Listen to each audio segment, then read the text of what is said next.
मैं एक जिम्मेदार आदमी, सरकार मुझे किस आधार पर रोकेगी?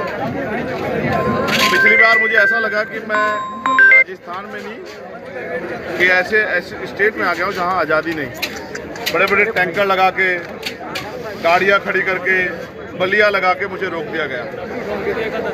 और आज भी प्रयास हुआ था हमारी सभा विफल हो जाए, हमारी यात्रा विफल हो जाए तो चीफ मिनिस्टर जी को बुलाया गया। अब चीफ मिनिस्टर क्यों नहीं आए ये तो वो जाने। शायद चीफ मिनिस्टर जी को एहसास हो कि ऐसा ना हो उनकी सभा हमारी सभा से कमज़ोर पड़ जाए। मैं आपको पूरी जिम्मेदारी से कह रहा हूँ, ये लोकतंत्र है, जनता तय करेगी कौन आगे बढ़ेगा कौन पीछे हटेगा। लेकिन अगर जनता को गुलाम समझा जाए, उनको कमज़ोर समझा जाए, और जिस तरह से यहाँ के नेताओं ने सत्ता के संरक्षण में किसानों को लूटने का काम किया। अभी भी 258 दिन तक धरना चल रहा है श्री सीमेंट वालों के यहाँ पे। वो अपनी जमीनों के मुआवजे की मांग कर रहे हैं, रोजगार की मांग कर रहे हैं, पक्के मकानों की मांग कर रहे हैं, और कोई सुन नहीं रहा है। आज लोग अनशन पे बैठ गए, उनकी जान को खतरा बन गया है। ना कोई नेता सुन रहा, ना सरकार, ना प्रशासन। और प्रशासन ये कह रहा है आचार संहिता लगी आपको भगा देंगे।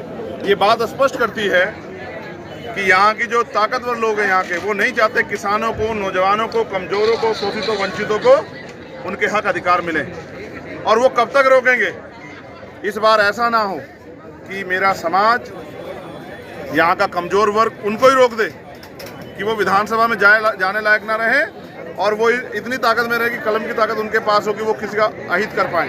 आगामी विधानसभा में आप अपना प्रत्याशी 7 तारीख को यानी कि कल हमारी पार्टी की, मैं यहाँ से आज हमारी यात्रा का पहले चरण का समापन हुआ है, मैं दिल्ली लौटूंगा। दिल्ली में कल पार्टी की सेंट्रल कमेटी की मीटिंग है। यहाँ से 100 से ज़्यादा प्रत्याशियों की जो लिस्ट बनी है वहाँ जाएगी। कल उस पर रिसर्च होगा, हो सकता है कल शाम के टाइम या परसों हमारी पहली लिस्ट जो है वो जारी हो।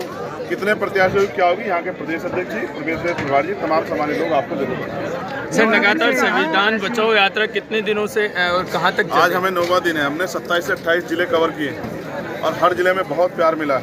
रात को 1-1 बजे लोग 8-8 घंटे इंतजार करने के बाद लोग बड़े उत्साह में थे। और मैं मानता हूं जो पिछले 6-7 साल से भीम आर्मी के ईमानदार कार्यकर्ताओं ने अपनी पूरी जी जान लगा के यहाँ मेहनत की है, ये इसी का परिणाम है कि आज हर घर तक भीम आर्मी आज़ाद समाज पार्टी चली गई। और मेरा मानना है कि इस बार जो परिणाम आएंगे वो बहुत बेहतर आएंगे।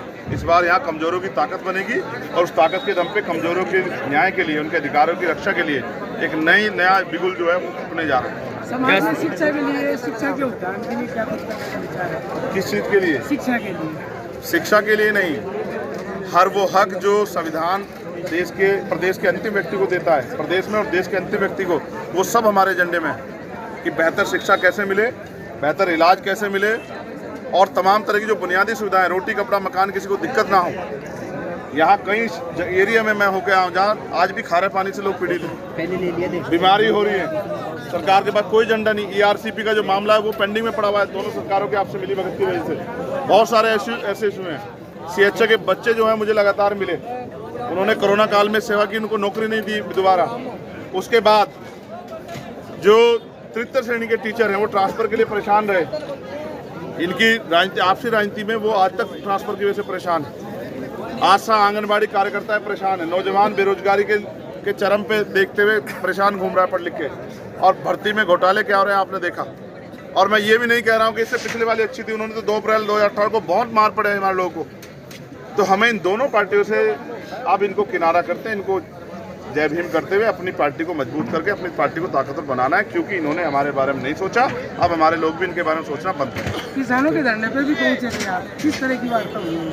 मैंने उनको विश्वास दिलाया है कि हम प्रयास करेंगे कि इस बार एक तो वो लोग यहाँ ताकतवर ना हो जिन लोगों ने उनके अधिकार छीनने में संरक्षण दिया ताकतवर लोगों को, फैक्ट्री वालों को, और दूसरा हमारा प्रयास रहेगा कि उनकी मांगे सरकार मान ले। इसलिए मैं हर मंच से उनके बारे में जरूर कहूँगा, जैसे मैंने आज आपसे कहा कि उनके मसले का हल होना चाहिए, उनको उनकी जो मांगे पूरी होनी चाहिए। बिल्कुल सर, बहुत